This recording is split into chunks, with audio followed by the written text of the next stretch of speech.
তারেক রহমান সাহেব রামিসার বাসায় গেলেন। কেন গেলেন? হামি মারা যাওয়া কোনো শিশু বাড়িতে কেন গেলেন না? বিকজ রামিসার বিষয়টি ভাইরাল হয়েছে। তার সন্তান তো আরেক ধরনের সমালোচনা হতো যে প্রধানমন্ত্রী তো এই পরিবারের পাশে গিয়ে একটু দাঁড়াতে হতো। আমাদের প্রধানমন্ত্রী তারেক রহমান সাহেব রামিসার বাসাতে গেলেন।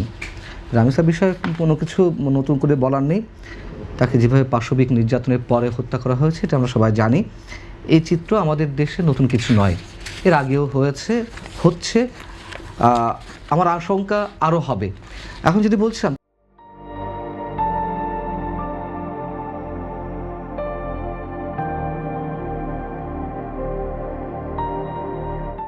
তারেক রহমান সাহেব রামিসার বাসায় গেলেন। কেন গেলেন?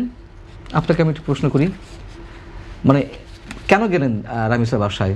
গিয়ে খারাপ কাজ করেছেন না ভালো কাজ করেছেন? নিশ্চয়ই ভালো কাজ করেছেন, কিন্তু রামিসার বাসাতে কেন? বিকজ রামিসার বিষয়টি ভাইরাল হয়েছে।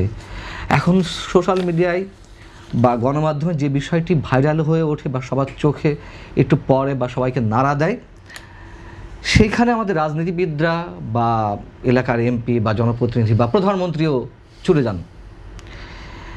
কাজটি ভালো, কিন্তু তারেক রহমান আমাদের প্রধানমন্ত্রী কজনের বাসা যাবেন? আপনি যে বললেন যে এই যে গত কয়েক মাসে একটি প্রতীকী অর্থ গিয়েছেন। না, প্রতীকী অর্থে গেছে। কেন গেছে? যাওয়াটা খারাপ না, আমি সেটা বলছি, আমি সাধুবাদ জানাচ্ছি, কিন্তু কজনের বাসায় যাবেন? আমি বলতে চাচ্ছি যে ভয়াবহতার কথা বলতে চাচ্ছি। এরকম মানে ধর্ষণের পর হত্যাকাণ্ডের শিকার গত কয়েকদিনে কতজন হয়েছে বলুন তো? 17 জন মাত্র, সম্ভবত 1 মাস, আমার যদি ভুল না হয়ে থাকে 2 মাসে সম্ভবত। আচ্ছা, আমাদের প্রধানমন্ত্রী যে রামিসার বাসা গেলেন, এটা একেবারে অমানবিক একটি ঘটনা এই কারণে, তাই না? এবং বেশি ভাইরাল হয়ে উঠেছে এই জন্য। হামে যে শত সহস্র শিশু মারা গেল, হামের কোনো মানে হামে মারা যাওয়া কোনো শিশু বাড়িতে কেন গেলেন না? হামে যে আক্রান্ত শত শত শিশু বিছানায় ছটফট করছে হাসপাতালের, সেখানে কেন গেলেন না? এই প্রশ্নগুলো তো অটোমেটিক্যালি আসে। আমি আবারও বলছি, আমাদের প্রধানমন্ত্রী যে সেখানে গিয়ে কোনো অপরাধ করেছেন তা না। আমি দুটোকে মিলাতে চাচ্ছি। যেভাবেই মানে আল্লাহ না করুক আপনার সন্তান তো আরেক ধরনের সমালোচনা হতো যে প্রধানমন্ত্রী তো এই পরিবারের পাশে গিয়ে একটু দাঁড়াতে হতো। যারা মানে সমালোচনা খোঁজে সবসময়, মানে ফুটা খোঁজার চেষ্টা করেন, তারা অবশ্যই বলতো। আমি তো বারবার বলছি যে এটা গিয়ে তিনি খারাপ করেননি, কিন্তু কথা হচ্ছে যে এর মধ্যে দিয়ে কী হবে, কী প্রমাণিত হবে। আমি হামের কথা বলছিলাম। আপনার যদি কোনো শিশু বা সন্তান আল্লাহ না করুক হামে মারা গেল, মনে করুন, আমার যে সন্তানটি আছে সে মনে করুন যেরকম পাশবিক নির্যাতনের পর তাকে হত্যা করা হলো, আপনিও সন্তানহারা বাবা, আমিও সন্তানহারা বাবা, দুজনের অনুভূতির কোনো পার্থক্য আছে? নেই। তাহলে সেখানে গেলেন, হামের বিষয়টি তো গত 2-3 মাস ধরে ঘটছে, সেখানে তিনি কেন গেলেন না? এই প্রশ্নটির উত্তর আপনি যদি করেন আমি পরবর্তীতে বলবো। এখন আপনি বলছিলেন যে কেন একের পর এক এ ধরনের ঘটনা ঘটছে। আমি প্রথমত বলবো রাজনীতিবিদদের দায়। দ্বিতীয়ত আমাদের বাবা মা আমরা যারা পিতামাতা, তাদের দায়। এই যে লোকটি পাশবিক নির্যাতন চালালো, তার ব্যাকগ্রাউন্ড কি, সে কোন ফ্যামিলি থেকে উঠে এসেছে, তার পড়াশোনা কতদূর।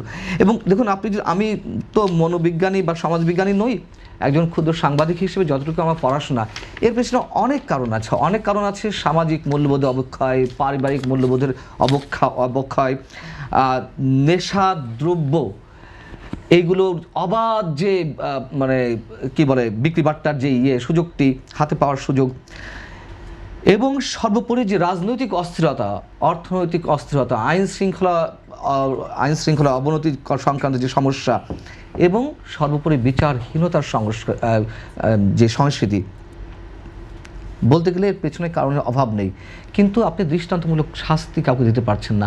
আইনের তো অভাব নেই। নতুন এখন দাবি করা হচ্ছে যে ধর্ষণের শাস্তি ডিরেক্ট মৃত্যুদণ্ড করা হলো, আইন কার্যকর হবে কিনা, যদিও আমি মৃত্যুদণ্ডের পক্ষে নই, তারপরও কথা হচ্ছে আপনি দেখুন বলছেন যে প্রকাশ্যে মৃত্যুদণ্ড হোক, এমন বক্তব্য সামনে আনছেন যে প্রকাশ্যে মৃত্যুদণ্ড দেওয়া হোক, এমন বক্তব্য কেউ সামনে আনছেন। আমি এটিকে সমর্থন করি। আমি টোটালি মৃত্যুদণ্ডের বিপক্ষে একজন মানুষ, কিন্তু এই যে ধর্ষণের বিষয়টি এমন মহামারী আকারে ছড়িয়েছে যে এই আইনটি করা উচিত, এই আইনটি কার্যকর করা উচিত। এখানে আমি কোনো মানবতা দেখতে চাই না।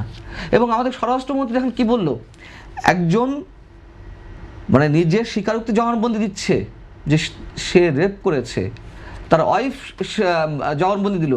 তারপর আমাদের স্বরাষ্ট্রমন্ত্রী সালাউদ্দিন সাহেব প্রধানমন্ত্রীর সঙ্গে যখন রামি স্যার বাড়িতে গেল, ফিরে আসার পথে সাংবাদিকদের প্রশ্নের মুখোমুখি হয়ে তিনি বলছেন যে বিচার অবশ্যই করা হবে, তার আগে কিছু প্রসিডিউর আছে, ডিএনএ টেস্ট করতে হবে, করতে হবে। কেন এত কিছু করতে হবে? আমার তো মাথায় ঢোকে না। আপনি আমাকে বলুন তো, আপনি তো সিনিয়র জার্নালিস্ট একজন, যেখানে একজন বলছে যে আমি রেপ করেছি, আমি হত্যা করেছি, আর কি? আর এখানে আপনার ডিএনএ টেস্টের কি প্রয়োজন? এখানে চাক্ষুষ সাক্ষীর কি প্রয়োজন? এখানে ডাক্তারি পরীক্ষার কি প্রয়োজন? আমি তো বুঝতে পারছি না। এর পেছনে কি অন্য কিছু লুকিয়ে আছে? আমরা জানি না কি লুকিয়ে আছে, তবে এইগুলো প্রশ্নবিদ্ধ করছে। আমি শুরুতে যদি বলছিলাম যে কজনে বাসা যাবেন, যাওয়াটা অপরাধ, আমি সেটা বলছি না। আবারও বলছি, যেইভাবে রেপ হচ্ছে এখন, শিশুরা নির্যাতনের শিকার হচ্ছে, তাতে আপনি এইগুলো সান্ত্বনা দিয়ে কি করবেন? আপনি আইনের দৃষ্টান্তটা স্থাপন করুন। আসিয়া, মাগুরার আসিয়া তার বোনের বাসায় বেড়াতে গিয়ে নির্যাতনের শিকার হলো না ডক্টর ইউনূস সরকারের সময় 1 বছর আগে? হ্যাঁ, মাত্র 14টি কর্মদিবসের মধ্যে তার মৃত্যুদণ্ড ঘোষণা করা হলো। ওই সময় এরকম ভাইরাল হয়ে উঠেছিল সেটি। ওই সেই মৃত্যুদণ্ড কার্যকর হয় না কেন? 1 বছর তো হয়ে গেছে, হয় না কেন? এখন আপনি রামি স্যার বাসা গেছেন, আপনি কথা বলে আসছেন, আবার তো সে একই ঘটনা ঘটবে। ওই সময় তো সোকল বিপ্লবীরা হেলিকপ্টারে চড়ে মাগুরাতে চলে গিয়েছিল আসিয়ার বাসায় তার জানাজায় অংশ নিতে। কোথায় সে বিপ্লবীরা? এই বিপ্লবীরা আবার এই রামি স্যার বিষয়ে কথা বলছে, কিন্তু হামে যে শত সহস্র শিশু মারা গেল, মারা যাচ্ছে, সে বিষয়ে আর কোনো কথা বলছে না। কেন বলছে না? ওদের সঙ্গে ডক্টর ইউনূসের নাম জড়িত। আবারও আসবো আপনার কাছে।